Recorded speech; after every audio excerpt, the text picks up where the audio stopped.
7 August. Shriram जय राम जय जय राम, श्रीराम जय राम जय जय राम, श्रीराम जय राम जय जय राम, श्रीराम जय राम जय जय राम. रूपाची ओळख नामानच होते. नुसत्या शास्त्र पठणामुळे होणाऱ्या ज्ञानापेक्षा भक्ती ही निश्चित श्रेष्ठ आहे. भक्ती म्हणजे परमात्म स्वरूपाचं परमप्रेम आहे. कर्म, ज्ञान, योग ही साधनं असून भक्ती हे साध्य आहे. कर्म मार्गामध्ये नुसतं कर्म बरोबर करण्याच्या हिशेबामध्ये मन अडकून जातं. म्हणून नुसता कर्ममार्गी कर्मठ आणि जड बनतो आणि त्याला भगवंताचा विसर पडतो. योगामध्ये वृत्तींना आवरून धरण्याची खटपट करावी लागते. वृत्ती शांत झाल्या म्हणजे मन शून्याकार होतं. वृत्ती आवरणाऱ्याला भगवंताचं प्रेम असेलच असं सांगता येत नाही. ज्ञानमार्गामध्ये आत्मानात्म विचाराला प्राधान्य असल्यामुळं तिथं बुद्धीच्या सामर्थ्यावर फार भर असतो. पण मायेचा जोर फार विलक्षण असल्यामुळं साधकाला ती केव्हा फसवेल याचा नेम नसतो. ज्ञानमार्ग फार कठीण आहे.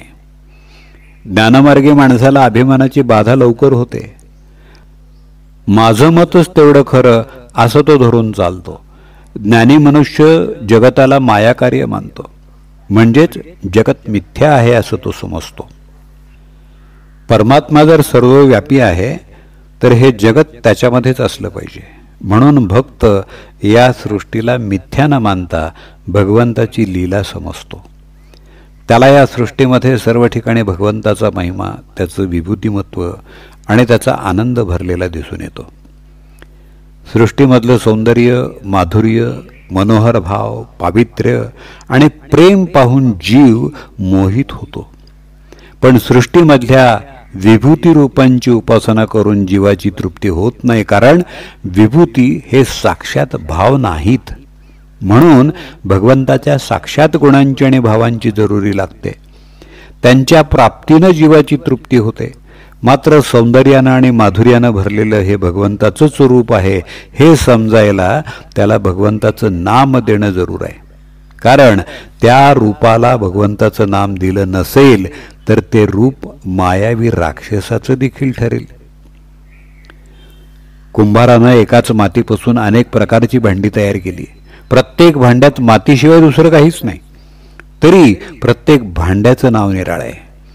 तुकाराम बुवा एवढे मोठे संत बनले, पण भगवंत सर्व ठिकाणी व्यापून आहे म्हणून ते विठोबाला राम म्हणाले नाहीत किंवा दत्ताला महादेव म्हणाले नाहीत. जगत हे भगवंतापासून भिन्न नाही. जगतामध्ये आढळणारी सगळी रूप भगवंताची आहेत, पण रूपाची ओळखण नामानच होते. प्रत्यक्ष आकाराला आलेली अनेक रूप नाहीशी झाली तरी त्याचं नाव टिकून राहतं.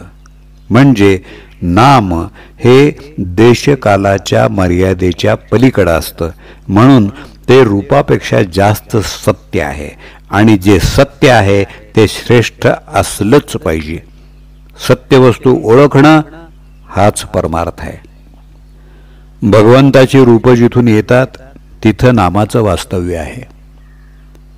जानकी जीवन स्मरण जय जय राम.